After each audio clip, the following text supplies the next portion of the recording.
Hello viewers and welcome to another episode of Space Science with Python. Viewers, today we are almost finished with our asteroid spectra project. This is, I think there will be a last video coming next week where we do some clustering of the latent space. But today we will take a look at the latent space of this two-dimensional space and see whether our different classes, asteroid classes, cluster in a way or not.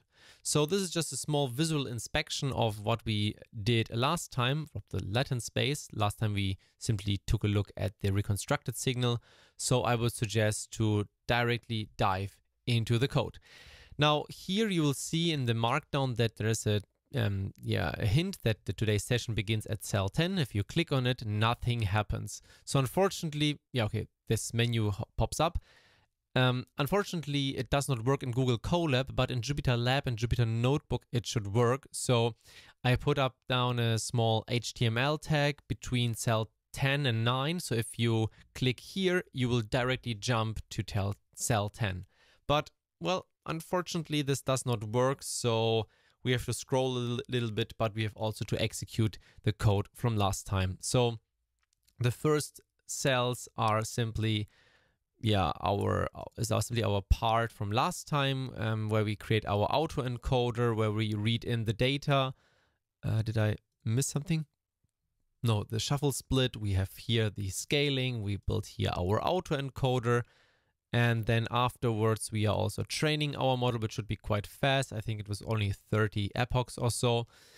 I think, again, our loss function will also appear buggy, let's say. Let's see in Colab. Yeah, I don't know what's going on here in Colab. This is a reproducible error. I will just leave it as it is. It's I don't know. Yeah, same thing applies also here, but yeah, maybe I should rerun the first cell again. So we will get rid of this bug for our next part. Because what are we doing? What are we gonna do next? Well, after reconstructing the signal, we are creating a pandas data frame. And in this pandas data frame, we have the XTrain and XTest data together, but not really the signal, but the encoded values. So the values from the latent space. So you remember our create model function returns a model and the encoder part of the model. So if we use the encoder model.predict and we put the spectrum in there, we get a two-dimensional vector per spectrum for from this predict function. So this is like x1 and x2 for a spectrum, another x1 and x2 values for another spectrum, and so on for the training and for the test spectra respectively. Now we merge the data here. We are making a vertical stack of our XTrain and XTest coded values. And then we are also considering the main classes as well as the bus class. And here I'm also doing some kind of stacking. So the training and test data so that we consider everything. Our data frame itself here defined between line 14 and 17. Simply merge everything together and we call our columns encoded 1, encoded 2, and then the main group and the bus class classification. And then I'm assigning them a float number. We use it later. Now what can we do now? We can plot our encoded values. And for this we are doing this here in this small cell.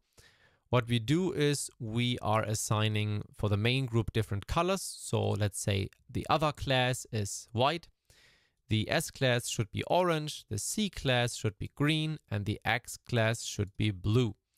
And then we're going in a small for loop, iterating through these items, and then also filtering our data frame with the corresponding main group, and then coloring them accordingly, and also giving them a label.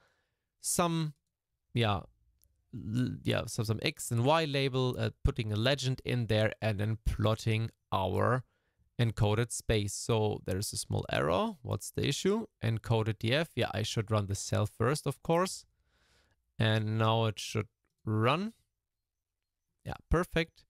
And there you see our two-dimensional space. And now let's have a look first what we see. So we see remember our bottleneck, 2 dimensions. We call it encoding 1 and encoding 2.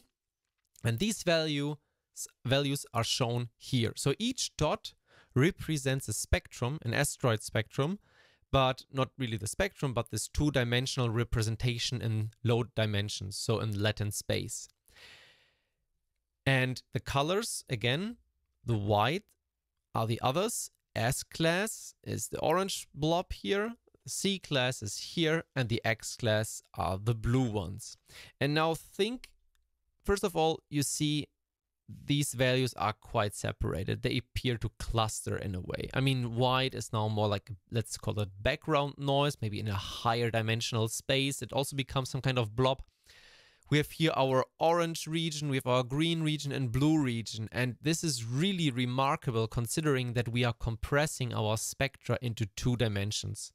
So it appears that our spectra are so distinct, so unique, that they are, clustering together in some low dimensional space. Of course, you see here also some kind of sharp border between the green and the blue ones. So one could also say that C and X, they could also be the same blob. But yeah, this is not for us to judge today. It's simply coloring what we got. And this is really amazing to see that in low dimensional space without providing any classes. So the autoencoder does not know what is a C class, what is an X class. It simply sees the spectra, but it automatically trains or learns some kind of low dimensional representation of our data. Now, this is amazing. But what about the other classes? The, what was the name? The bus class. Yeah, of course, from the bus class, we have the data is, differentiated, way more smaller. So we have subtypes with only 5 spectra or 3. So of course the autoencoder will never consider this, like give them some kind of high importance. We have simply check, for example, for certain classes where only 3-4 spectra are, how are they represented in low dimensional space? Do they even cluster there? Are they somehow separable from other classes? And for this, I created a new cell. And this cell uses IPyWidgets, similar like the spectra viewer we created in video number 4. I think it was video number 4. But this time we create some kind of interactive plotting routine for our encoded space, 2-dimensional space. So this is like a lot of details here. I will not go through in detail. I've put as many comments as possible. So if you have any questions, please put them into the comment section or write me directly here or on Twitter. Now nothing is displayed now here. In Jupyter Lab it is actually, so let's click on C class, for example. And here is our C class blob from Bus et al. Now we can also click on CB and then we see the other blobs here, CG, CGH, CH. Yeah. So I'm now on my Mac computer. If you press the command key, so you hold the command key. I don't know, in Windows it's probably then the Alt key, I think. So the key that is left next to the space button, space key. And now we hold the button and click on C. Then we display both at the same time. And you see they are overlapping a lot. Yeah, C is more in this region, a little bit lower right, and CH top more upper left. So yeah, you could separate them in a way. But if we still hold the key and add other bus classes here, like L. Let's see where L is. We see L is completely somewhere else. Yeah, where is LD? LD is okay. It's very sparse, so just a few dots, but they also have their own region. Let's take S maybe. Oh, and S perfectly clustering in between. Now let's scroll. Oops. Didn't mean to do this. Now scroll down and let's maybe add the T class. Are they added here? Okay. Where is X? X is somewhere here. Okay, now it's getting a little bit chaotic and also overlapping. But I think you get the idea, right? You can now really check the different classes here, whether or how they are separable, or whether one can distinguish between different classes visually in this encoded space. And this is really nice tool, right? I mean, imagine now another interactive tool that goes a little bit beyond that. So you're clicking your, for example, your classes here, you hover over the dots, you click on the dot and the spectrum is being displayed. It would be also some nice tool for scientists to see, okay, do we have different classes or not? Yeah.